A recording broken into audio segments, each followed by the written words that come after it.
आज पहाटे पहाटे निखिलचे इतके सगळे कॉल आले. का ते तुम्हाला पुढे सांगतेच, पण त्या आधी ना आदल्या दिवशी दादाचा छान बर्थडे सेलिब्रेट केला.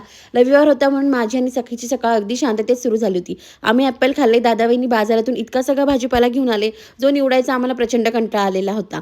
मला, आईला आज सवाष्ण जेवायचं आमंत्रण होतं. त्याआधी मी मंदिरात गेले होते, कारण आज माघी पौर्णिमासुद्धा होती.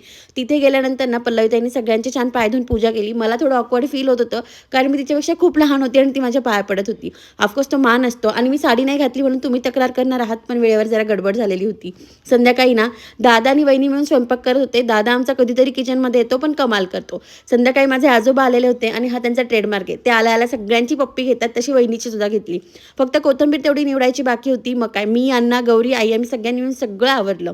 आणि पहाटे पहाटे निखिलचा कॉल आला होता, ते म्हणजे आम्हाला हे छान दृश्य दाखवण्यासाठी. त्याचं म्हणणं होतं तो लवकरच सखीला आणि मला इथे फिरायला घेऊन जाणार आहे. बघू आता तो कधी घेऊन जातो. बस असं छान संपला आमचा आजचा दिवस. भेटत पुढच्या व्लॉगमध्ये.